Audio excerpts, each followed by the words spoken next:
Assalamualaikum warahmatullahi wabarakatuh. Halo, hai, semangat pagi, semangat pagi, semangat pagi.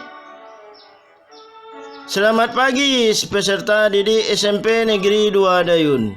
Mudah-mudahan kalian dalam keadaan sehat walafiat, dilindungi oleh Allah Subhanahu wa taala, dan begitu juga hendaknya kita semua dalam keadaan sehat walafiat, dilindungi oleh Allah Subhanahu wa taala, Tuhan yang Maha Esa. Adapun materi pembelajaran kita pada pagi ini yaitu tentang pencemaran lingkungan. Sebelum kita lanjutkan video ini, dengarkanlah pantun dari Bapak. Burung beo, burung belibis, buah durian dimakan ulat. Tonton video sampai habis, semoga bermanfaat. Dan sebelum kita mulai pembelajaran, marilah kita berdoa. Mudah-mudahan diberi kesempatan, kemudahan, dan kelancaran dalam belajar. Dan jangan lupa like, subscribe, dan share video ini untuk memotivasi Bapak dalam berkarya. Akhir kata, Bapak ucapkan selamat menonton video. Terima kasih.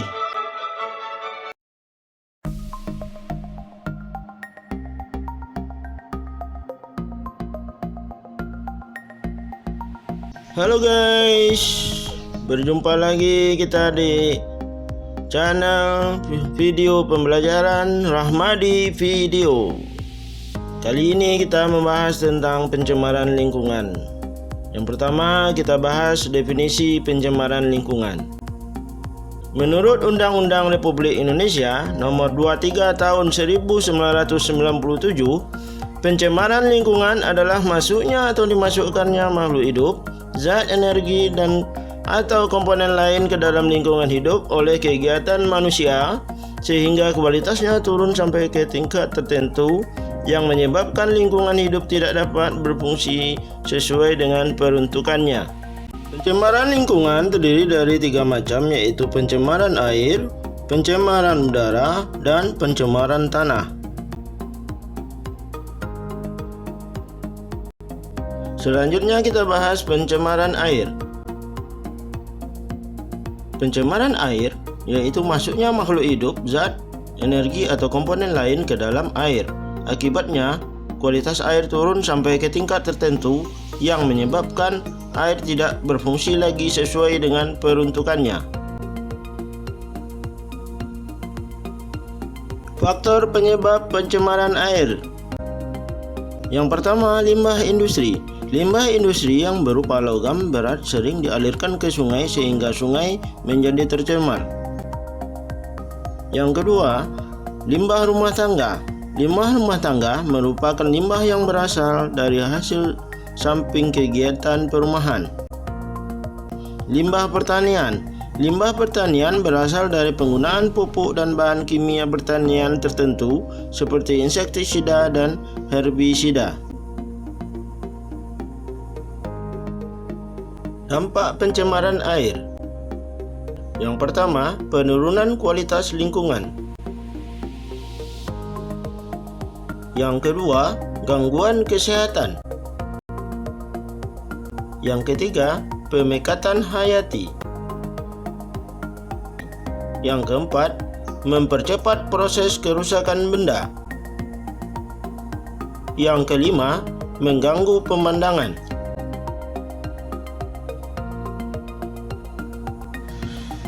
Cara penanggulangan pencemaran air. Yang pertama, membuat kolam stabilisasi. Dalam kolam stabilisasi, air limbah diolah secara alamiah untuk menetralisir zat-zat pencemar sebelum air limbah dialirkan ke sungai. Kolam stabilisasi ini dapat digunakan oleh semua kalangan karena mudah memilikinya dan murah harganya. Selanjutnya, yang kedua, membuat instalasi pengolahan air limbah. Pengolahan air limbah ini menggunakan alat-alat khusus. Pengolahan ini dilakukan melalui 3 tahapan. yaitu primary treatment, secondary treatment, dan tertiary treatment. Selanjutnya, pengelolaan ekskreta.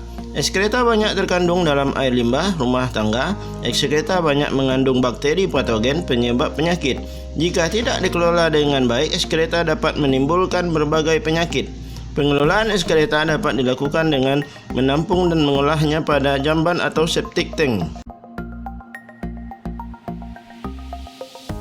Selanjutnya, kita bahas pencemaran udara. Pencemaran udara didefinisikan sebagai suatu kondisi di mana udara mengandung senyawa-senyawa kimia atau substansi fisik maupun biologi dalam jumlah yang memberikan dampak buruk bagi kesehatan manusia, hewan, ataupun tumbuhan, serta merusak keindahan alam serta kenyamanan, atau merusak barang-barang perkakas atau properti. Nah, berikutnya contoh gambar pencemaran udara. Macam-macam pencemaran udara. Yang pertama, pencemaran udara primer. Pencemaran udara ini disebabkan langsung dari sumber pencemar. Contohnya, peningkatan kadar karbon dioksida yang disebabkan oleh aktivitas pembakaran oleh manusia. Yang kedua, pencemaran udara sekunder. Pencemaran udara sekunder terjadi disebabkan oleh reaksi antara substansi-substansi pencemar udara primer yang terjadi di atmosfer. Misalnya, pembentukan ozon yang terjadi dari reaksi kimia partikel-partikel yang mengandung oksigen di udara. Yang kedua, faktor penyebab pencemaran udara. Yang pertama adalah aktivitas alam, dan kedua, aktivitas manusia. Pada aktivitas alam, kotoran-kotoran yang dihasilkan oleh hewan ternak mengandung senyawa metana yang dapat meningkatkan suhu bumi dan akibatnya terjadi pemanasan global. Proses yang serupa terjadi pada siklus nitrogen di atmosfer. Bencana alam seperti meletusnya gunung berapi dapat menghasilkan abu vulkanik yang mencemari udara sekitar yang berbahaya bagi kesehatan manusia dan tanaman. Selanjutnya, aktivitas manusia. Kegiatan-kegiatan manusia kini kian tak terkendali. Kemajuan industri dan teknologi membawa sisi negatif bagi lingkungan.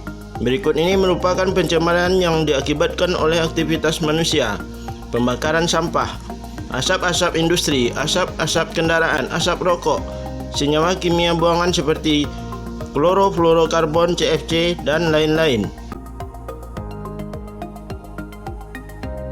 Dampak pencemaran udara ada 4. Yang pertama, terjadi gangguan kesehatan.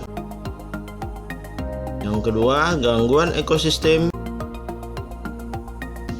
Yang ketiga, efek rumah kaca. Yang keempat, rusaknya lapisan ozon.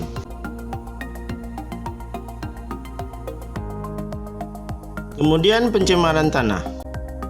Pencemaran tanah adalah suatu keadaan di mana bahan kimia buatan manusia masuk dan mengubah lingkungan tanah alami.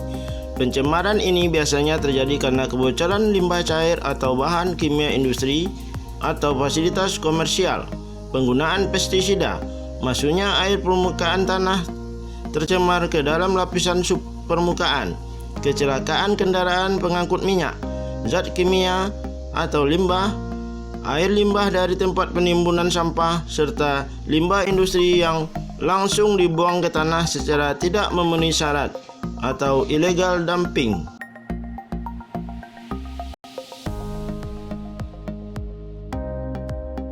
Faktor penyebab pencemaran tanah ada 3, yaitu limbah domestik, limbah industri,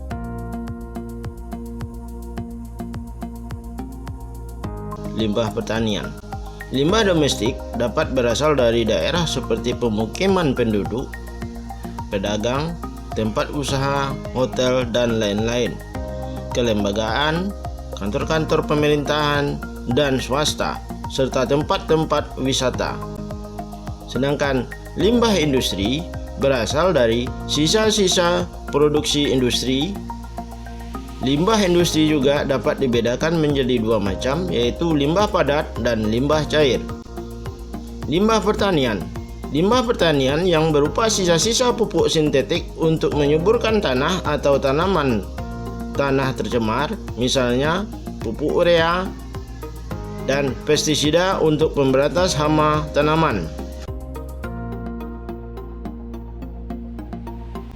Cara penanggulangan pencemaran tanah ada dua cara, yaitu remediasi dan bioremediasi. Remediasi adalah kegiatan untuk membersihkan permukaan tanah yang tercemar. Ada dua jenis remediasi tanah, yaitu in situ dan ex situ. Pembersihan on situ adalah pembersihan di lokasi. Pembersihan ini lebih murah dan lebih mudah. Pembersihan ini terdiri atas venting atau injeksi dan bioremediasi. Pembersihan off-site meliputi penggalian tanah yang tercemar dan kemudian dibawa ke daerah yang aman. Sedangkan bioremediasi adalah proses pembersihan pencemaran tanah dengan menggunakan mikroorganisme seperti jamur, bakteri. Bioremediasi bertujuan untuk memecah atau mendegradasi zat tercemar menjadi bahan yang kurang beracun atau tidak beracun. Salah satu mikroorganisme yang berfungsi sebagai bioremediasi adalah jamur.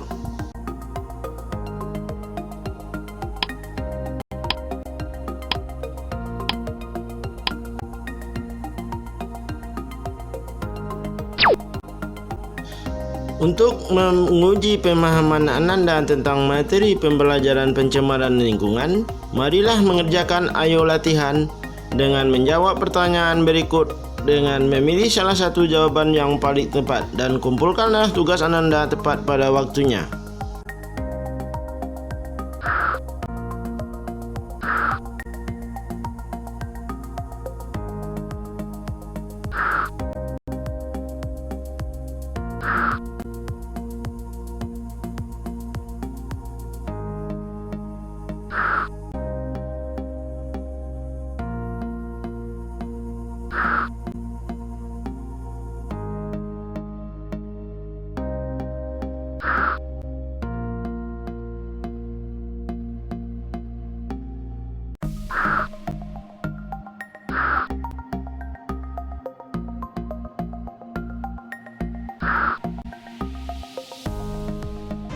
Hai, halo.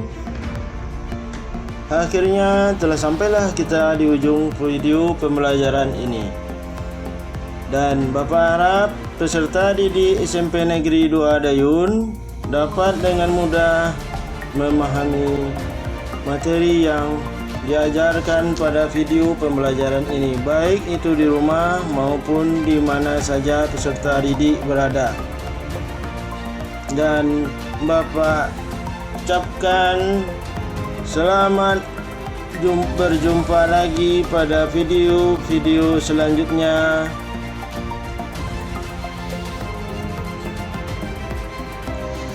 Jika ada pertanyaan, dapat diajukan ke alamat Gmail Bapak rahmadiste54@gmail.com.